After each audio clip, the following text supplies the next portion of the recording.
الحمدللہ رب العالمین والصلاة والسلام علی سید الانبیاء والمرسلین والعاقبۃ للمتقین۔ محترم حاضرین مسجد اور عزیز بچوں، السلام علیکم ورحمۃ اللہ وبرکاتہ۔ اعوذ باللہ من الشیطان الرجیم، بسم اللہ الرحمن الرحیم۔ وَأَوْفُوا الْكَيْلَ إِذَا كِلْتُمْ وَزِنُوا بِالْقِسْطَاسِ الْمُسْتَقِيمِ ذَلِكَ خَيْرٌ وَأَحْسَنُ تَأْوِيلًا۔ وقال اللہ تعالی بسم اللہ الرحمن الرحیم، انما المؤمنون اخوة فاصلحوا بین اخویکم واتقوا اللہ لعلکم ترحمون۔ صدق اللہ العظیم۔ رب اشرح لی صدری ویسر لی امری واحلل عقدۃ من لسانی یفقهوا قولی۔ اللهم علمنا رشدنا واعذنا من شرور انفسنا، آمین یا رب العالمین۔ اللهم صل علی محمد وعلی آل محمد کما صلیت علی ابراہیم وعلى آل ابراہیم انک حمید مجید۔ اللهم بارک علی محمد وعلى آل محمد کما بارکت علی ابراہیم وعلى آل ابراہیم انک حمید مجید۔ اللہ تعالیٰ سورہ حجرات کے اندر ارشاد فرماتا ہے، مومن تو ایک دوسرے کے بھائی ہیں، لہٰذا اپنے بھائیوں کے درمیان تعلقات کو درست کرو اور اللہ سے ڈرو، امید ہے تم پر رحم کیا جائے گا۔ اللہ سورہ بنی اسرائیل میں فرماتا ہے، پیمانے سے دو تو پورا بھر کر دو اور تولو تو ٹھیک ترازو سے تولو، یہ اچھا طریقہ ہے اور بلحاظ انجام بھی بہتر ہے۔ اسلام کے معاشی نظام پر بات شروع ہوئی تھی، وہ چل رہی ہے، لیکن کچھ چیزیں جو ہمارے معاشرے میں پھیلتی جا رہی ہیں، اور دکھ کی بات یہ ہے کہ ان کا سدھار، ان کو صحیح کرنے کا طریقہ کہیں موجود نہیں ہے۔ ہمارے اسکول اس لیے بنے تھے کہ بچوں کو تعلیم دی جائے، ان کی تربیت کی جائے۔ آپ کو اچھی طرح پتہ ہوگا کہ عمان کے اندر منسٹری آف ایجوکیشن کا ترجمہ وزارت تعلیم نہیں ہے۔ ہمارے ملکوں میں تو ہوگا شاید، اردو میں منسٹری آف ایجوکیشن، وزارت تعلیم۔ عمان کے آپ کسی بھی بک کو اٹھا کے دیکھ لیں جو عمان میں چھپی ہو، اس کا لکھا ہوتا ہے وزارت التربیہ و تعلیم۔ انگلش میں لکھا ہے منسٹری آف ایجوکیشن، اور عربی میں ترجمہ ہے وزارت التربیہ و تعلیم، یعنی تربیت اور تعلیم۔ اور دونوں الگ الگ چیزیں ہیں، دونوں تعلیم اور تربیت ایک جیسی چیز نہیں ہے۔ تربیت کے لیے تعلیم کی ضرورت ہوتی ہے، لیکن ہمارا زور کس پر رہ گیا ہے؟ تعلیم کے اوپر۔ اور اس تربیت کا جو عنصر تھا، جو فیکٹر تھا، نہ وہ ہماری کسی ٹیکسٹ بک میں موجود ہے، نہ ہمارے وہ درس نظامی میں موجود ہے، نہ مدرسوں میں پڑھایا جاتا ہے، نہ سوشل میڈیا پہ پڑھایا جاتا ہے۔ اصل کام تو والدین کا تھا کہ اپنے بچوں کی تربیت کرتے، تو والدین نے بھی ہاتھ اٹھا لیا۔ اب ان کے پاس وقت نہیں ہے، کیونکہ وہ معاشی نظام میں اتنے جکڑ گئے ہیں، اتنے جکڑ گئے ہیں کہ دونوں تینوں پورا گھر جاب کر رہے ہیں۔ منع نہیں ہے، حرام نہیں ہے، لیکن ہوا کیا کہ جب سب کمانے میں لگ گئے تو تربیت پیچھے رہ گئی، تربیت پیچھے رہ گئی۔ ابھی آپ کو کچھ ہی آوازیں آ رہی ہوں گی، اگر میں خطبے کے درمیان یہ ساری آوازیں نکالتا رہا ہوں کیسا لگے گا آپ کو؟ اور یہ کون کر رہا ہے؟ میرے بچے۔ بڑا مشہور مقولہ ہے نا کہ جب اپنا بچہ روتا ہے تو دل میں درد ہوتا ہے، اپنا بچہ روتا ہے دل میں درد ہوتا ہے، دوسرے کا روتا ہے سر میں درد ہوتا ہے۔ میرا بچہ بوتلے بجائے تو مجھے اچھا لگتا ہے، میرا بچہ بجائے، لیکن دوسرے کا بی پی ہائی ہو جاتا ہے۔ اور یہ ہمارے یہاں عموماً کامن ہوتا جا رہا ہے، جہاں بھی بچے آتے ہیں تو اس مسجد کے بچے، ان کے لیے بھی تربیت ہے۔ یہ بوتلیں بجانے کی جگہ نہیں ہے، یہ اللہ کا گھر ہے، یہاں سکون اور خاموشی۔ آپ تلاوت بھی اونچی آواز سے نہیں کر سکتے، بوتل بجانا تو بہت دور کی بات ہے۔ تو ان کے جو والدین، والد صاحب بیٹھے ہیں، اب یہ ان کا فرض ہے۔ ایک تو فری کی بوتل ملی ہے نا، تو ہر ایک کا حق ہے کہ لے گا، وہ تو بازار سے نہیں خریدیں گے، یہاں فری مل جائے گی، کوئی بات نہیں، تو اس کے حقوق بھی تو کچھ ہوں گے نا، اس کو پیجئے اور خالی بوتل الگ کر دیجئے۔ لیکن بچے کو کھلونا دے دیا۔ ہمارا جو اسپیشل پروگرام ہوا تھا اس میں مسلسل بوتلیں بج رہی تھیں، اس وقت تو میں ذرا خاموش رہا کہ کافی عرصے بعد آیا تھا، لیکن آپ کو میری زبان پتہ ہے کہ جو غلط بات ہے اس پہ ٹوکنا ہی جمعے کے خطبے کا مقصد یہی تھا کہ ہماری تربیت جو ہونی چاہیے تھی وہ کہاں گئی۔ اب جمعے کے خطبے بھی تربیت سے خالی ہو گئے، الا ماشاء اللہ۔ وہ فضیلتیں کس کا امام اچھا، کس کا امام اچھا نہیں ہے، بڑے بڑے مسائل، فلسطین کی باتیں ہو رہی ہیں، اسرائیل کی باتیں ہو رہی ہیں، اور بوتل باہر سڑک پہ پھینک دی. اسرائیل کو 2 حرف بھیج کے اور کسی کی تعریف کر کے پانی پی کے ڈکار دی، بوتل باہر پھینک دی. کہاں؟ مسجد کے باہر. کتنے دکھ کی بات ہے کہ اس مسجد کے کچھ خدام جو اللہ نے وقف کر دیا ہے، وہ نماز جمعہ کے بعد بوتلیں اٹھا رہے ہوتے ہیں. ہم میں اتنی توفیق نہیں ہے. واٹس ایپ ہمارے پاس موجود ہے، سب کے پاس دنیا بھر کا علم ہمارے پاس موجود ہے. غلطی سے کسی کو اپنا نمبر دے دیجئے، پھر دیکھیں آپ کا بی پی کیسے ہائی ہوتا ہے. ایک نمبر دیا، انہوں نے شامل کر لیا، اس کے بعد انہوں نے اپنے گروپ میں شامل کر لیا. گروپ میں 10 لوگ تھے، 10 نے 50 کو بھیج دیا، 50 نے 100 کو بھیج دیا. اور حضور کی ایک حدیث تو سب کو یاد ہے، بلغوا انی ولو آیتن، پہنچاؤ میری طرف سے چاہے ایک آیت ہی کیوں نہ ہو. ان صاحب نے دیکھا صبح اٹھ کے جمعہ مبارک، 100 لوگ تھے، 100 کو بھیجا 10 جمعہ مبارک. ان 100 نے 200 کو بھیجا، 200 نے 500 کو بھیجا، 500 نے مجھے بھیجا. اب میں بالٹی تلاش کر رہا ہوں کہ خون کہاں تھوکوں جا کے میں. تو ہر ایک کو میسج کرنا پڑتا ہے کہ مجھے گروپ میں شامل کیا ہے تو مجھے کچھ نہ بھیجیں. ساری معلومات کو مجھے حاصل کرنی ہوں گی، وہ میں فون سے، اپنے موبائل سے اور ٹی وی سے معلوم کر لوں گا اپنے طور پہ. جی مجھے خطبہ اچھا لگا، مجھے حدیث اچھی لگی، مجھے آیت اچھی لگی، میں نے کہا سب کو پہنچا دوں.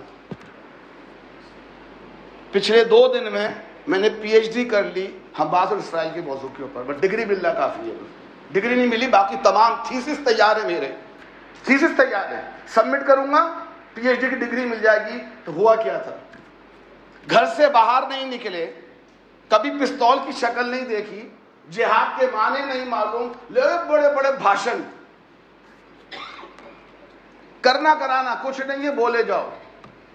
تو یہ واٹس ایپ ہمارا عذاب ہے. اس میں پہلے بھی بتا چکا ہوں آپ کو کہ براہ مہربانی واٹس ایپ کو اپنی ذاتی معلومات کے لیے، ذاتی خرید کے لیے استعمال کریں.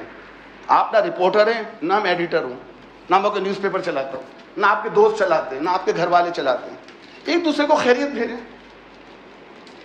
آپ لوگ تھوڑی ہسٹری معلوم ہو جائے گی. واٹس ایپ ایجاد کب ہوا تھا؟ جب ایک ملک کے اندر پیغامات بھیجنے پہ پابندی تھی تو کسی نے واٹس ایپ کا ذریعہ نکالا تھا کہ ایک دوسرے کو خیریت بتاتا کہ ہم خیریت سے ہیں. اس کو کیا پتا تھا کہ کیا عذاب بن جائے گا. یہ نمبر 1 بیماری شوگر کی واٹس ایپ کی وجہ سے ہوتی ہے. ٹینشن. معلومات نہیں چاہیے، آپ لوگ پہنچا دیں گے آپ کو. تو معلومات دنیا کی تو میرے پاس اتنی ہیں، شاید امام بخاری رحمۃ اللہ کے پاس بھی نہیں ہوگی، کسی بزرگ اولیاء اللہ کے پاس نہیں جو معلومات میرے پاس ہیں. میرے ایک موبائل کے اندر میں اتنی کتابیں ڈاؤن لوڈ کر سکتا ہوں کہ اگر ان کو میں چھپوا کے رکھنا چاہوں یا کتابی فارم میں رکھنا چاہوں، مجھے 10 منزلہ بلڈنگ درکار ہوگی، 10 منزلہ بلڈنگ درکار ہوگی. جو میرے فون کی 1 ٹیرا بائٹ کی چھوٹی سی چپ کے اندر کتابیں آ جاتی ہیں. تو معلومات کتنی بے انتہا، عمل زیرو. مجھے وہ لوگ صلہ رحمی کے اوپر حدیثیں بھیجتے ہیں جو اپنے بہن بھائیوں سے بات کر برے بیٹھے ہوئے، سال ہو گیا بات ہی نہیں کر رہے بہن بھائیوں سے. کیوں؟ مجھے شادی کا کارڈ گھر پہ دینے نہیں آئے تھے، مجھے بڑی میز پہ نہیں بٹھایا کھانے کے دوران، اس بات پر. لیکن حدیثیں بھیج رہے بڑی بڑی، صلہ رحمی کیا ہوتی ہے اس کے، وہی ہم کر رہے ہیں بیٹھ کے. تو برائے مہربانی اپنی تربیت کریں، اپنے بچوں کی تربیت کریں. ہمیں کم از کم اس مسجد میں بوتلوں کی آوازیں نہیں آنی چاہیے. اگر آپ کا بچہ بوتل بجا رہا ہے تو ذرا ہوشیار ہیں، اسے بوتل لے کے رکھ لیں. اور اگر وہ نہیں مانتا ہے تو اس کو مسجد لے کے نہ آئیں، پہلے تربیت کریں اس کی. اسلام نے بھی کہا نا بچہ 7 سال کا ہو تو نماز پڑھاؤ. کیا نبی کو نہیں معلوم تھا کہ 6 سال کا بچہ بھی نماز پڑھ سکتا ہے، 5 سال کا بھی پڑھ سکتا ہے، 4 سال کا بھی پڑھ سکتا ہے؟ 7 سال کی شرط کیوں رکھی ہے؟ پہلے اس کی تربیت کرو پھر تعلیم دو. ہم گود لیتے بچوں کو پروگرام میں لے کر آ جاتے ہیں، درس کے پروگرام میں کہ جی بیگم کو بھی سننے کا شوق ہے، 4 چھوٹے چھوٹے بچے ہیں، نہ وہ خود سنتے نہ دوسروں کو سننے دیتے ہیں. تو محفل کے آداب ہیں، ان کا خیال رکھے، خاص طور پہ مسجد کے اندر. چھوٹے بچے ضرور آئیں. ہمارے یہاں ماشاءاللہ چھوٹے بچے بڑے ہو گئے، جوان ہو گئے، ان کے بھی بچے ہو گئے. میرے سامنے بیٹھے بچے وہ خود بھی بڑے ہو گئے، اب ان کے بچے بھی ہو گئے. الحمدللہ لائیں بچوں کو. ابھی بھی لائیں گے تو جوانی بھی پھر آنا شروع کریں گے نا، ابھی بھگا دیں گے تو. لیکن تربیت کے ساتھ، محبت کے ساتھ، کہ مسجد کے آداب ہوتے ہیں، محفل کے آداب ہوتے ہیں. پانی پینا ہے بالکل پئیں، بوتل کو سائڈ میں رکھ دو, اس کو بجائے نہ, دوسروں کو تکلیف ہوتی ہے. بچے کو تو شاید احساس بھی نہ ہو, چھوٹا بچہ ہے اس کو پتہ نہیں ہوتا, باپ جو ہے وہ تقریر میں گم ہوتے ہیں, ان کو پتہ نہیں کہ برابر میں شور ہو رہا ہے. تو براہ مہربانی اس کا خیال کیجیے گا. اور دوسری بات, جب آپ باہر نکلیں, اگر آپ اپنی بوتل مسجد پہ چھوڑ کے جاتے ہیں تو شاید آپ تو بھول جائیں, اللہ نہیں بھولے گا کہ تم نے میری مسجد میں کچرا چھوڑا تھا. یہ میرا گھر نہیں, اللہ کا گھر ہے. اس کا احترام سب سے زیادہ واجب ہے ہمارے اوپر. پانی پیجئے, اپنے ساتھ بوتل لے کے جائیے, باہر ٹریش کین رکھے ہوئے ہیں ان میں ڈالیے نا, پھر جا کے کسی کو کہے جمعہ مبارک اور جمعہ اور اسلام مبارک اور ربیع الاول مبارک. تو کوشش کریں کہ جو پیغامات مجھ تک پہنچتے ہیں جب تک میں اس پر عمل نہ کر لوں میں آگے نہیں بھیجوں گا. 80% پیغامات خود ہی رک جائیں گے. جو بڑا مشہور واقعہ ہے نا, حضرت عیسیٰ علیہ السلام کے زمانے میں شاید ہوا تھا کہ ایک گناہگار کو رجم کی سزا دی گئی. گناہ ہو گیا تھا ان سے, تو سزا دی گئی کہ پتھر مار کے مار دیا جائے. تو شرط کیا لگا حضرت عیسیٰ نے, پہلا پتھر وہ مارے جس نے خود کوئی گناہ نہ کیا ہو. ایک پتھر بھی نہیں لگا. پہلا پتھر وہ مارے جس نے کوئی گناہ خود نہ کیا ہو. سب رک گئے. تو بجائے پیغام کو آگے بھیجنے کے وہیں رکھیں, پڑھیں, ڈیلیٹ کر دیں اور دیکھیں میں نے اس پہ عمل کیا کہ نہیں کیا. اگر میں ابھی ہاتھ اٹھوا لوں تو سب شرمندہ ہو جائیں گے. فجر سے لے کے اب تک کتنی دفعہ درود بھیجا, کتنی دفعہ درود بھیجا حضور پہ؟ نہیں بھیجا تو نہیں, میں نے خود نہیں پڑھا, ہاں 100 لوگوں کو بھیج دیا, انہوں نے پڑھا ہوگا, مجھے ثواب ملے گا فری میں پوکٹ کے اندر. میں نے دوسروں کے ذمہ میں لگا دیا تم پڑھو. اللہ میں نے دیکھا 100 لوگوں کو پڑھوا دیا. تم نے پڑھا نہیں, میں مصروف تھا, میں نے 100 لوگوں کو پڑھوایا تھا. تو اگر میں نے صبح سے لے کے اب تک درود نہیں پڑھے تو کیا آگے بھیج رہا ہوں میں؟ کس سے محبت کا دعویٰ کر رہا ہوں؟ کس کو الو بنا رہا ہوں میں؟ کس کو دھوکہ دے رہا ہوں؟ تو براہ مہربانی اپنی معلومات اپنے تک رکھیں, جس کو ضرورت ہوگی وہ معلوم کر لے گا. یہ نیٹ کا زمانہ ہے, سرفنگ کا زمانہ ہے, جو معلوم کرنا ہوگا ہم خود معلوم کر لیں گے. تو 2 آج سبق سیکھ لیجیے آپ. براہ مہربانی واٹس ایپ کا صحیح اسلام استعمال کیجیے. میں کئی گروپ سے تو خود ہی نکل گیا ہوں میں, کیونکہ پھر یہ مصیبت بن جاتا ہے. آپ کی محبت ہے, یہ نہیں کہہ رہا کہ لوگوں کی محبتیں نہیں ہیں, وہ چاہتے کہ ایک اچھا پیغام دوسرے کو بھی مل جائے, اس کی ضرورت نہیں ہے. اور دوسری چیز, آج بچے خاص طور پہ جو بیٹھے سارے بچے یہ بوتلیں بجانا بند کر دیں, خاص طور پہ مسجد میں اور کسی اسلامی محفل میں تو خاص طور پہ, اور عام طور پر بھی. پانی پی لیا, بوتل کو الگ رکھ دیجیے. کیونکہ اسلام جو چیز اصل چاہتا ہے نا, جو تربیت کی بات ہو رہی تھی جس کا میرے موضوع سے تعلق ہے, اسلام معاشرہ کیسا چاہتا ہے. جو ابھی بات کر رہے تھے عقیدوں کی, رسومات کی, عبادت کی, پھر ہم نے معاش کی بات چل رہی ہے, معیشت سوشل اسٹیٹس کی بات چلے گی, پھر ہماری پولیٹیکل لائف بھی آئے گی. تو اسلام یقیناً کچھ چاہتا ہے, تبھی تو آپ کے جو 6 اسپیکٹس آف لائف ہیں ان سب میں ہدایت دی ہے نا. تو اسلام معاشرہ کیسا چاہتا ہے, what kind of society Islam demands from us, کہ ہم کس طرح کی سوسائٹی کے اندر رہیں. کچھ باتوں کی نشاندہی میں کر رہا ہوں جس کا تعلق ہمارے موضوع سے ہی ہے. سب سے پہلی بات, ہمیں اپنے حقوق یاد رہتے ہیں کہ میرا یہ حق ہے, میں باپ ہوں میرا یہ حق ہے, میں شوہر ہوں میرا یہ حق ہے, میں مسلمان ہوں, میں شہری ہوں. ہم اپنے حقوق تو بہت اچھی طرح یاد رکھتے ہیں, اپنے فرائض بھول جاتے ہیں کہ مجھ پہ کچھ فرائض بھی تو ہیں, کچھ چیزیں مجھ پر بھی تو کمپلسری ہیں جو میں نے کرنی ہے دوسروں کے لیے, وہ آپ کو نہیں ملیں گی. عموماً لوگ اپنے حقوق کی بات کر رہے ہوتے ہیں, جبکہ اللہ فرماتا ہے کہ دیکھو بات یہ, چونکہ معاشی نظام سے اپنے جو حق ہے نا اس سے بھی کم پر راضی ہو جاؤ. اگر کم ملتا ہے راضی رہو. کنٹینمنٹ اسی بات میں ہے, جو دلی سکون ہے وہ زیادہ حاصل کرنے میں نہیں ہے, وہ اپنے حق سے کم لینے میں ہے. ورنہ زیادہ کے لیے تو الہاکم التکاثر حتی زرتم المقابر, تمہیں کثرت کی اتنی فکر رہتی ہے کہ I want more and more and more حتی زرتم المقابر, یہاں تک کہ تم اپنی قبروں تک پہنچ جاتے ہو. تو زیادہ کی تمنا تو کبھی پوری نہیں ہوگی. آپ دنیا کا نمبر 1 جو امیر ترین شخص ہے اس کو بلا کے پوچھ لیں کہ کیا تم مطمئن ہو, کنٹینٹ ہو تم؟ نہیں. 10 فیکٹریاں ہیں, 2-3 اور کھل جائیں. کم تو زیادہ سے زیادہ, زیادہ سے زیادہ. لیکن ایسی فیکٹریوں کا کیا فائدہ کہ میں کھانے کی جگہ گولیاں کھاؤں، سکون کی نیند کی جگہ مجھے نیند کی گولی کھانی پڑے۔ بلڈ پریشر کا تعلق ٹینشن سے ہے، شوگر کا تعلق ٹینشن سے ہے، ٹینشن کا تعلق زیادہ کمانے سے ہے، زیادہ سے زیادہ حاصل کرنے میں۔ تو اسلام تو کہتا ہے وہ اوف الکیلا، پیمانے سے دو تو پورا بھر کے دو، اور تولو تو ٹھیک ترازو سے تولو، یہ اچھا طریقہ ہے اور بلحاظ انجام بہتر بھی ہے۔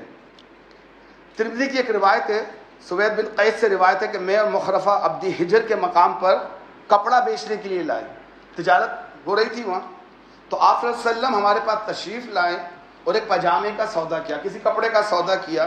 میرے پاس ایک تولنے والا بندہ تھا جو اس کو رکھا تھا کہ وہ لوگوں کو کپڑا تول کے دیتا تھا۔ اس زمانے میں کپڑے شاید ناپ کے نہیں بکتے تھے، وزن سے بکتے تھے، حدیث سے تو یہ لگتا ہے کہ وہ تول کے دیا کرتا تھا۔ تو آپ نے فرمایا کہ تولو اور جھکا کر تولو، یعنی باٹ اوپر ہو کپڑا تھوڑا نیچے ہو، یعنی زیادہ تول کے دو۔ کیوں؟ جس سے تم لے رہے ہو وہ تمہارا بھائی ہے، اور جو تمہیں بیچ رہا ہے تم اس کے بھائی ہو۔ اور قرآن کیا کہتا ہے؟ انما المؤمنون اخوہ، دیکھو مومن تو آپس میں بھائی بھائی ہیں۔ تو بھائی چارگی میں اگر ایک دو چیز اوپر زیادہ نیچے ہوگی تو کیا فرق پڑے گا؟ تو تم اپنے فرض سے زیادہ دو تاکہ وہ اپنے حق سے کم پر بات آ جائے اس کی۔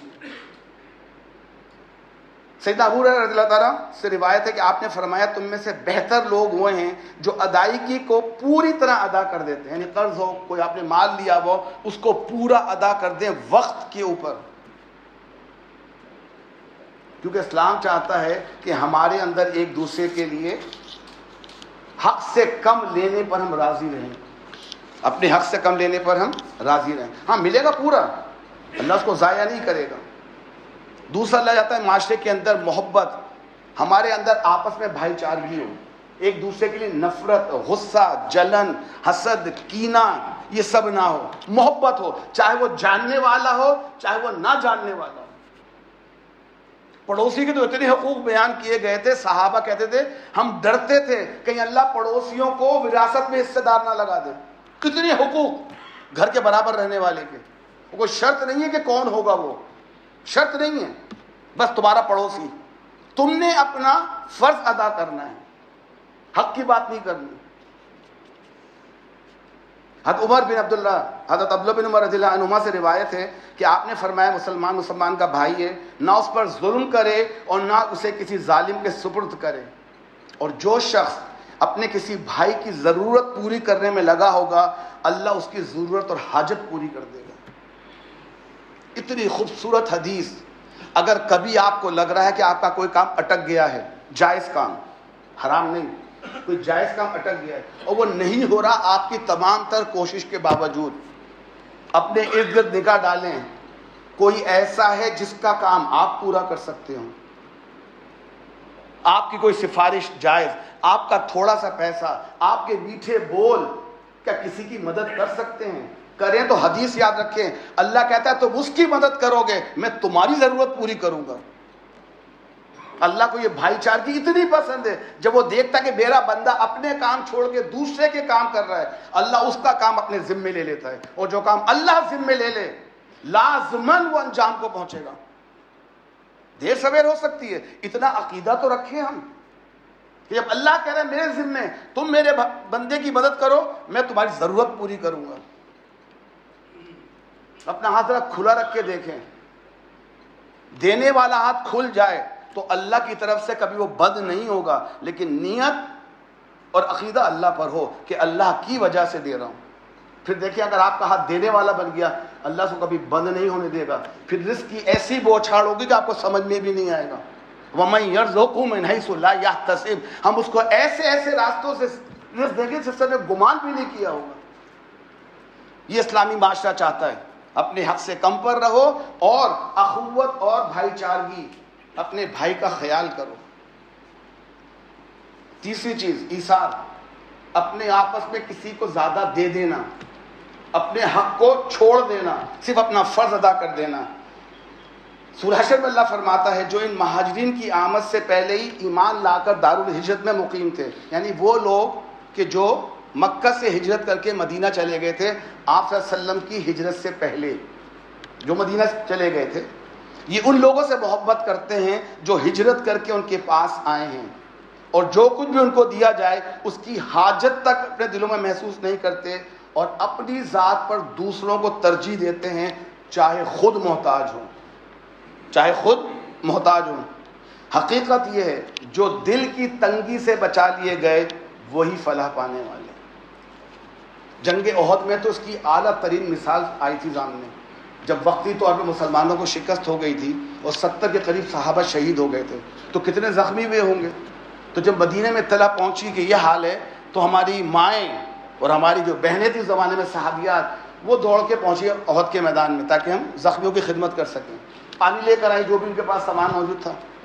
ایک کو پانی پلا رہی ہیں، مرنے والا ہے، دیکھا برابر والوں کا وعدہ ہے کہ پانی پانی، تو اس نے کہا پہلے اس کو پلا دو، شاید اس کو زیادہ ضرورت۔ مرنے والا یہ کہہ رہا ہے پہلے اس کو پلا دو، شاید زیادہ ضرورت ہے۔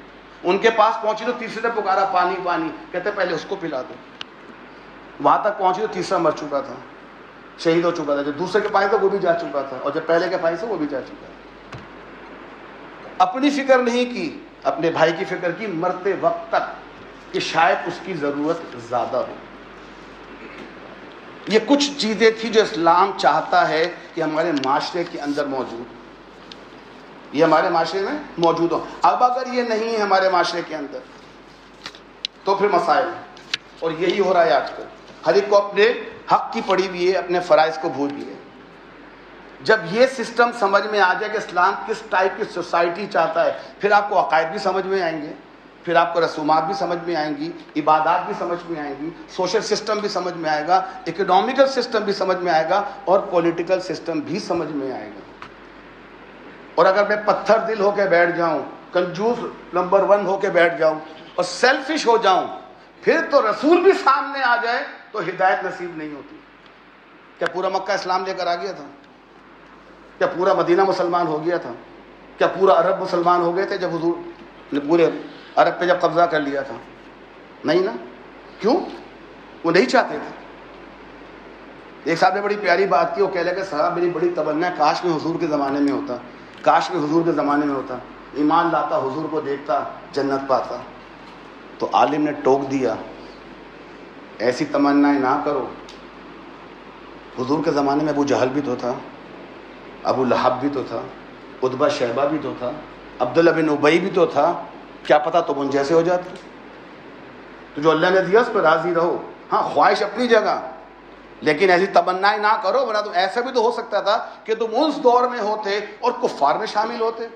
آج کے دور میں ہو، نبی کو نہیں دیکھا لیکن اس کے چاہنے والوں میں تو اللہ کا شکر ہے، اس سے بڑی نیکی کیا ہو سکتی ہے، اس سے بڑی رحمت کیا ہو سکتی ہے کہ جس نبی کو دیکھا نہیں اس کی امت میں ہوں میں، اس کے نام کا کلمہ پڑھتا ہوں میں۔ اسلام کا جو معاشی نظام ہے جس پر آپ محمود صاحب نے بات شروع کی تھی، یاد رکھ لیں کہ دنیا میں ہم جو بھی عمل کریں گے، جو بھی قانون بنائیں گے، اس کی بنیاد اللہ اور اس کا رسول اور کوئی نہیں، اور ان کے بتائے ہوئے طریقے کے مطابق صحابہ کرام۔ ہمارے پاس اسلام کی صرف 3 سورسز ہیں، چوتھی کوئی نہیں ہے، اور جو بیان کرتا ہے اس کو رد کر دیں، رد کر دیں اس کو، اگر اس کی دلیل قرآن حدیث و صحابہ سے نہ ہو۔ اسی لیے ہمارا نام اہل سنت والجماعت ہے۔ ہم اپنے آپ کو مسلمان کہتے ہیں، ہم مسلمان ہی ہیں، لیکن وہ مسلمان ہیں جو اہل سنت والجماعت ہیں، سنت کو مانتے ہیں اور صحابہ کی جماعت کے طریقے کو مانتے ہیں۔ اس کے بعد کوئی نہیں، کتنی بڑی توپ چیز ہو، اگر وہ اپنی طرف سے بات کہے گا رد کر دیں گے، قرآن اور حدیث سے ثابت کرے گا، نئے مسائل کو مانیں گے۔ تو اسلام کا جو معاشی مسائل، اسلام کا اللہ تعالیٰ کا نظام، اس کے فیصلے صرف اللہ ہی کرے گا۔ 2 آیتوں کا حوالہ آپ کو دیتا ہوں۔ اللہ فرماتا ہے کہ تیرے رب کی رحمت یہ تقسیم کرتے ہیں، دنیا کی زندگی میں ان کی گزر بسر کے ذرائع تو ہم نے ان کے درمیان تقسیم کیے ہیں۔ کچھ لوگوں کو دوسروں پر ہم نے بدرجہ فوقیت دی ہے تاکہ ایک دوسرے سے خدمت لیں۔ یہ اللہ کا نظام ہے کہ کچھ امیر ہیں، کچھ غریب ہیں، کچھ عقل مند ہیں، کچھ عقل مند نہیں ہیں، کچھ محنت کرنے والے ہیں، کچھ محنت کرنے والے نہیں ہیں۔ اگر سب ایک جیسے ہو جائیں، کسی معاشرے میں سارے امیر ہو جائیں، تو پھر آپ کے گھر کی صفائی کون کرے گا؟ آپ کے گھر کا کچرا کون اٹھائے گا؟ جب گٹر بند ہو جائے گا اس کو کون کھولے گا؟ بچے گھر میں اکیلے ہوئے ان کو کون سنبھالے گا؟ پارک گدے ہو کے کون صاف کرے گا؟ یہ اللہ کی تقسیم اللہ فرما رہے ہیں ہم نے تقسیم کیے ہیں، تو کسی کو حقیر نہ جانو، ہر کوئی اپنے کام میں لگا ہے اللہ کی تقسیم کے مطابق۔ یہ جو اللہ تعالیٰ نے ڈفرنٹ چیزیں رکھی ہیں نا، یہ معاشرے میں ہارمنی پیدا کرنے کے لیے۔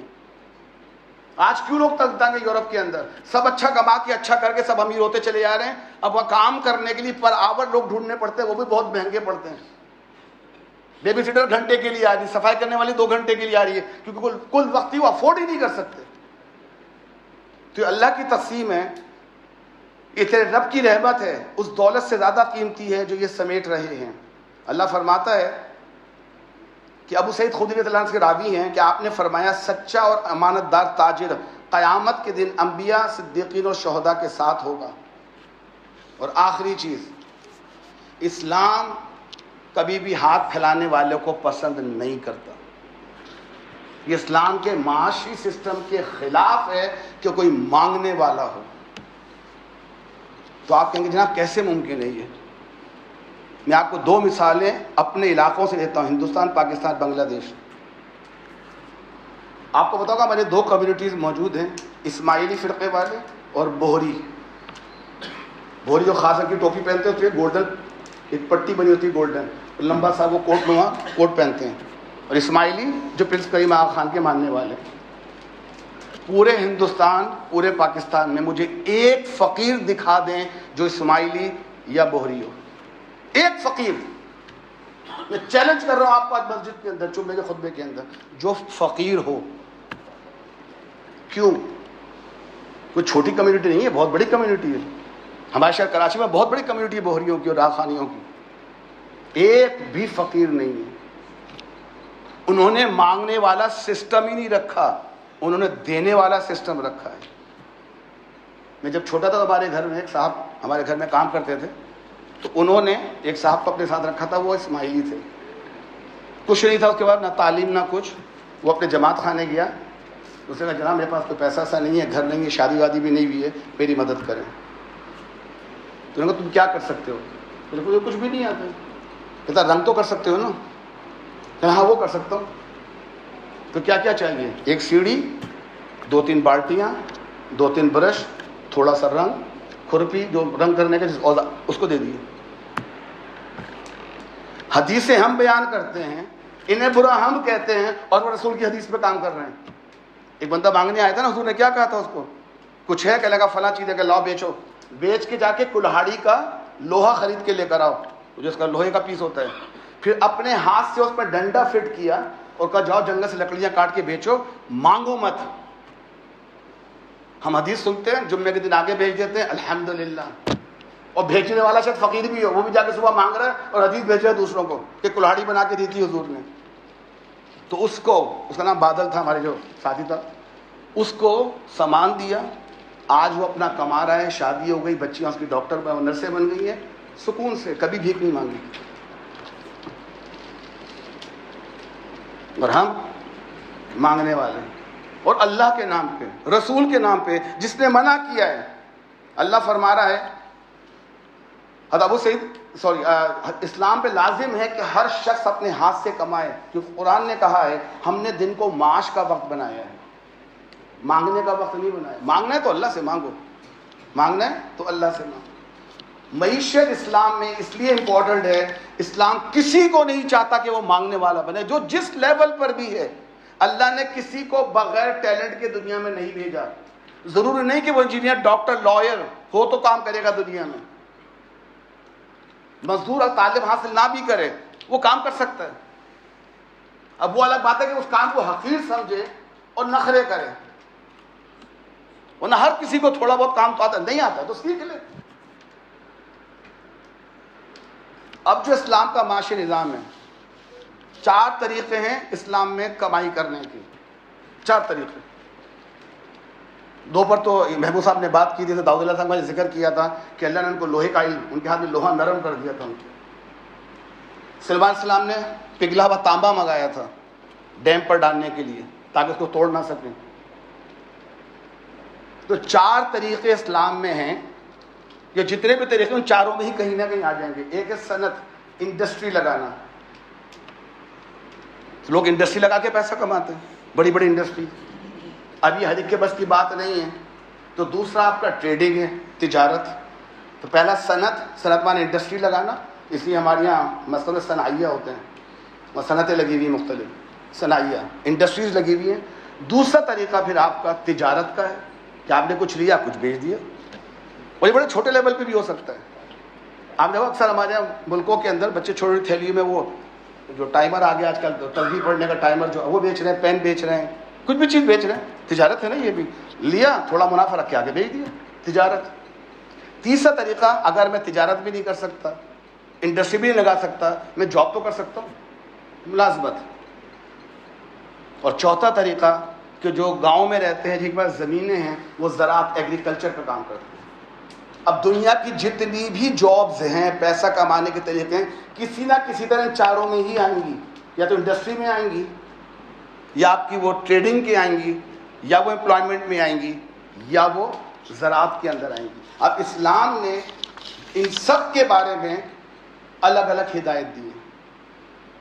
ابھی میں نے آپ کو صرف یہ بتایا کہ جائے کی 4 طریقے ہیں، ابھی یہ نہیں کہا کہ حلال ہیں کہ حرام ہیں۔ یہ 4 طریقے اللہ نے لوگوں کے درمیان رکھے ہیں کہ جاؤ ان طریقوں سے اپنا پیسہ کماؤ، دنیا میں رہو، جو میں نے کہا ہے وہ کرو، اور مجھ سے قیامت میں آ کے ملو، پھر ہم فیصلہ کریں گے کون کہاں جائے گا۔ ان 4 کے علاوہ کوئی طریقہ نہیں ہے۔ یہ بھیک مانگنا کسی میں بھی نہیں آتا ہے، نہ وہ انڈسٹری ہے، نہ وہ تجارت ہے، نہ وہ زراعت ہے۔ وہ الگ بات ہے کہ ہمارے ملک میں یہ بھی ایک انڈسٹری بن گئی ہے، کچھ لوگ مافیا بن گئے، وہ ہائر کرتے ہیں، تو امپلائمنٹ شروع کر دی انہوں نے، وہ فقیر ہائر کرتے ہیں اور ان کو مختلف جگہ پوسٹ کرتے ہیں، ان کو ٹی اے دیا جاتا ہے، گاڑیاں لے کر آتی ہیں جس کے ہاتھ پاؤں نہیں ہیں، صبح وہ کیسے پہنچ گیا سگنل کے اوپر، رات کو دیکھے کیسے پہنچا تھا، صبح دیکھے کیسے آیا تھا، گاڑی چھوڑنے آتی ہے، شام کو حساب ہوتا ہے، وہ پھر جاتا ہے سیٹ کے پاس، پھر وہ آ کے بچے ڈھونڈتا ہے، جو لنگڑے لولے اندھے کانے بچے پیدا ہوتے ہیں، نہیں ملتا ہے تو بنا دیتے ہیں، نہیں ملتا ہے تو بچے اغوا کر کے ان کو بنا دیتے ہیں، کسی کی آنکھ نکال دی، کسی کا ہاتھ توڑ دیا، کسی کی ٹانگ توڑ دی، زبان کاٹ دی۔ تو 4 طریقے ہیں۔ اب اللہ نے ان کے اندر بھی حلال اور حرام کی تمیز رکھی ہے۔ میں نے آپ کے سامنے پچھلے جمعے حرام کے بارے میں تفصیل سے لکھا تھا، بتایا تھا میں نے آپ کو کہ حرام چیز ہوتی کیا ہے۔ یاد رکھیے حلال اور حرام میرے کہنے سے نہیں ہوگا، مولوی کے کہنے سے نہیں ہوگا، امام کے کہنے سے نہیں ہوگا، اور قرآن ثابت کر رہا ہے کہ نبی بھی اپنی طرف سے کوئی چیز حرام کر دے گا اور اللہ کی شریعت میں نہیں ہوگی، اللہ ٹوک دے گا۔ نبی کو بھی قرآن کے ذریعے حلال حرام کا اختیار نہیں ہے، ہاں الا یہ کہ اللہ نے کہا کہ نبی کو کہ یہ بتاؤ حرام ہے، یہ بتاؤ حلال ہے۔ بڑی پیاری مثال موجود ہے قرآن کے اندر، سورہ تحریم کے اندر۔ نبی پاک نے اپنی کچھ ازواج ہماری ماں کی باتیں سننے کے بعد شہد نہ کھانے کی قسم کھا لی، اکیلے میں تنہائی میں، کوئی تیسرا موجود نہیں تھا سوائے اللہ کے، اور ظاہر نبی تھے، اپنی بیویوں سے بہت محبت کرتے تھے، اللہ نے محبت رکھی میاں بیوی کے درمیان، اسی محبت کے نتیجے میں کہا اچھا بھائی ناراض نہ ہو، تمہیں پسند نہیں ہے میں شہد نہیں کھاتا، حرام مجھ پر، ایک پیار میں بات کہہ دی تنہائی کے اندر، لیکن وہ اللہ کی شریعت میں نہیں تھی۔ اگر اللہ نہ ٹوکتا تو عین وہ زوجہ بعد میں صحابہ کو بتاتی کہ نبی نے شہد نہ کھانے کی قسم کھائی تھی، تو شاید صحابہ شہد کھانا چھوڑ دیتے اور آج ہمارے یہاں شہد حرام ہوتا۔ اللہ نے وہیں ٹوک دیا سورہ تحریم کے اندر، اے نبی آپ وہ چیز کیوں حرام کرتے ہیں جو اللہ نے آپ کی حلال کی ہے؟ کیا بیوی کی مرضی چاہتے ہیں؟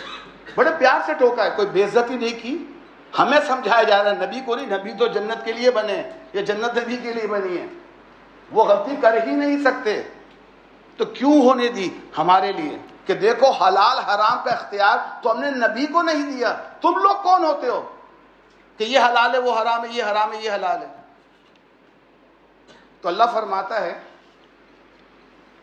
کیا کچھ لوگ ایسے شریک خدا رکھتے ہیں جنہوں نے ان کے لیے دین کی نوعیت رکھنے والا ایک طریقہ مقرر کر دیا ہے جس کا انہیں اللہ نے اذن نہیں دیا تھا، پرمیشن نہیں دی تھی۔ اللہ فرماتا ہے سورہ اعراف کے اندر، خبردار رہو، الا لہ الخلق والامر، پیدا بھی وہی کرے گا، حکم بھی وہی دے گا۔ سورہ انعام میں اللہ فرماتا ہے خبردار ہو جاؤ، فیصلے کے سارے اختیارات اسی کو حاصل ہیں۔ سورہ نحل میں اللہ ارشاد فرماتا ہے اور جو تمہاری زبانیں جھوٹے احکامات لگایا کرتی ہیں کہ یہ چیز حلال ہے اور وہ حرام، تو اس طرح کے حکم لگا کر اللہ پر جھوٹ نہ باندھو۔ جو لوگ اللہ پر جھوٹ باندھتے ہیں وہ ہرگز فلاح نہیں پایا کرتے۔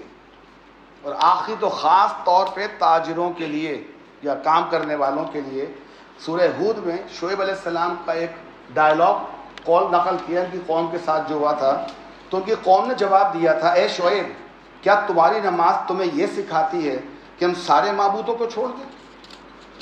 یہ جو بلینر ڈالر کے ہمارے یہاں جو پاکستان، ہندوستان، بنگلہ دیش، سری لنکا میں جو اڈے بنے ہوئے ہیں کمانے کے، بلینز آف ڈالر کی آمدنی ہو رہی ہے ایک مزار کے نام کے اوپر، چادروں کا کاروبار چل رہا ہے، پھولوں کا کاروبار چل رہا ہے، بریانیوں کا، بتاشوں کا، چھولوں کا، دنیا بھر کے کام۔ اس انڈسٹری کو دیکھے تو بلینر سوسائٹی ہے وہ، تو کیا وہ چاہیں گے سوسائٹی کے کہ اس طرح کا کام بند ہو جائے؟ تو شعیب علیہ السلام کی قوم نے یہی جواب دیا کہ تمہیں یہ سکھا دی کہ معبودوں کو چھوڑ دیں جن کی ورشپ ہمارے باپ دادا کرتے چلے آئے ہیں، اور یہ کہ ہم اپنے مال کو اپنی مرضی سے خرچ نہیں کر سکتے۔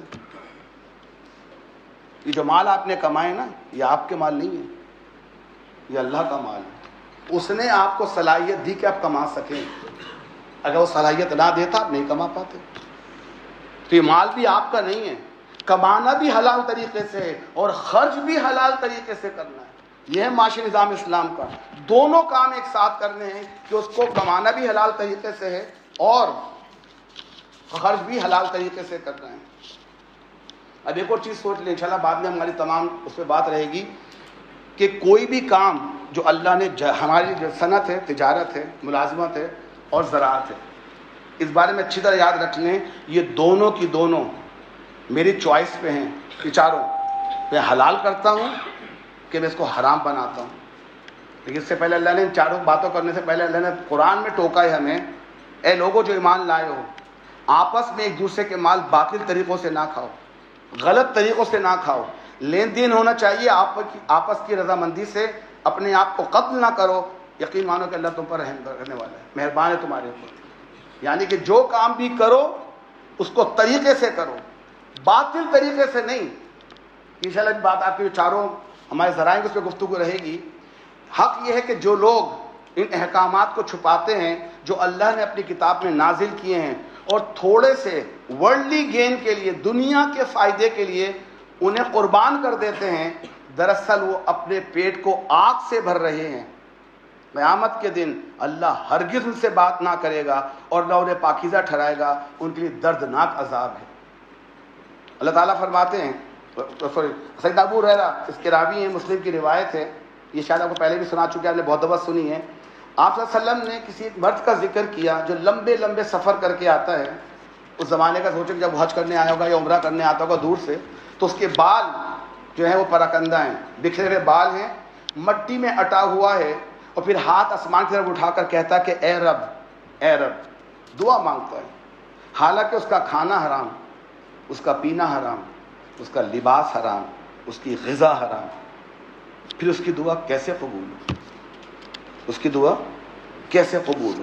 تو یہ جو آپ کو بتا نا کہ جو ہمارے چار ذرائع ہیں ان کے لیے ہمیں دیکھنا ہوگا، چاروں طریقوں سے مجھے کمانا ہے کہ میں کس طرح کمانا چاہتا ہوں۔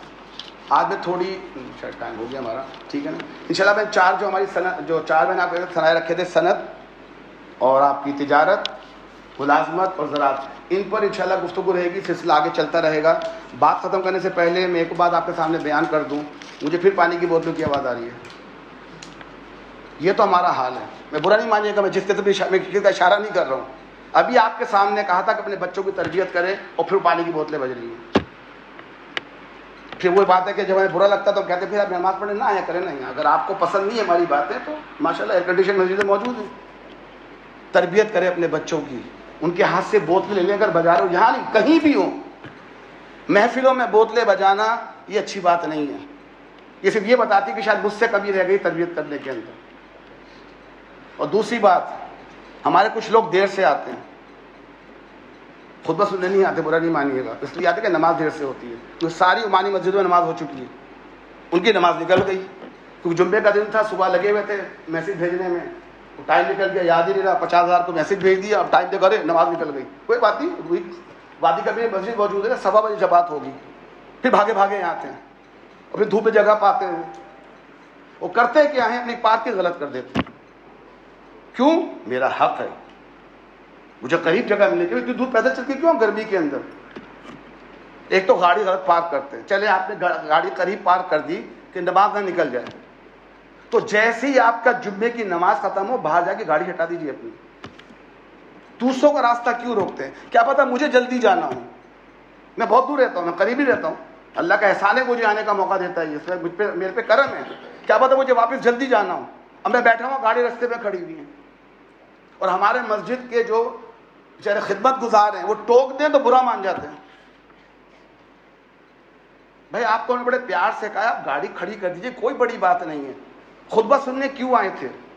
تاکہ کوئی چیز اردو کی سمجھ میں آ جائے، دین سمجھ میں آ جائے، تو اس پہ عمل بھی کیجیے نا، اپنی گاڑی کو کہیں بھی، میں مسجد کی بات نہیں کر رہا ہوں، اپنی گاڑی آپ نے کہیں بھی غلط پارک کی ہے تو یاد رکھے دنیا بھول جائے اللہ نہیں بھولے گا اس بات کو، آپ کی وجہ سے جس کو تکلیف ہوئی ہے وہ قیامت کے دن آپ کا دامن پکڑ کے کھڑا ہو جائے گا، دامن پکڑ کے، اللہ اسی وجہ تکلیف مجھے بھی تھی، میں نکلنا چاہ رہا تھا، ان صاحب نے گاڑی غلط کھڑی کر کے چلے گئے تھے اور اپنی قضائے عمری پڑھ رہے ہیں، سنتیں نوافل اور تسبیحات لگے ہوئے، پڑھیں گھر جا کے پڑھیے، حضور نے کبھی سنت مسجد میں نہیں پڑھی ہے، گھر پہ، تاکہ گھر قبرستان نہ، حضور کہتے ہیں گھروں قبرستان نہ بناؤ، وہاں بھی نمازیں پڑھو، سنتیں گھر پہ افضل ہیں، فرائض مسجد میں افضل ہیں، تو برائے مہربانی جنہوں نے اپنی گاڑی غلط کھڑی کر دی ہے کوئی بات نہیں، آپ دیر سے آئے ہیں، آپ نے کہیں دور چل کے آئیں گے، گاڑی قریب کر دیے، جیسے ہی نماز ختم ہو اپنی گاڑی ہٹا دیجیے تاکہ دور سے جانے والوں کا راستہ کھلا رہے، یہ چند باتیں تھیں، برا ماننے کی بات نہیں ہے، تربیت اسی کو کہتے ہیں، اور چونکہ پیشے سے میں استاد ہوں تو میرے کہنے کا انداز ڈفرینٹ ہے، غیر ہم بچوں کو اسی طرح سکھاتے ہیں کہ بیٹا جو چیز سیکھنی ہے پھر تو یاد بھی رکھ رہے ہیں اور کر کے بھی دکھانا ہے، اگر کر کے نہیں دکھایا تو معلومات تو ابو جہل کے پاس بہت تھی، اس کو 100% یقین تھا کہ حضور نبی ہیں، لیکن وہ معلومات کی بنیاد پہ جنت میں نہیں گیا، اور بلال رضی اللہ عنہ، سیدنا بلال، ہمارے آقا بلال، جاہل،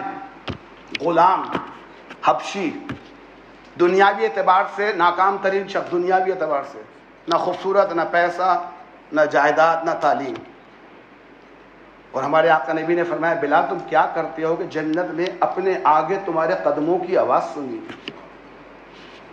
نبی اتنی محبت کرتے تھے صحابہ سے، ان کے قدموں کی آواز پہچان لیتے تھے، یہ ہمارے نبی ہیں، اور آواز کہاں سنی؟ آگے، یعنی پہلے چلے گا، نبی تو جائیں گے جنت میں نا، وہ تو جائیں گے جنت میں، نبی کے آگے،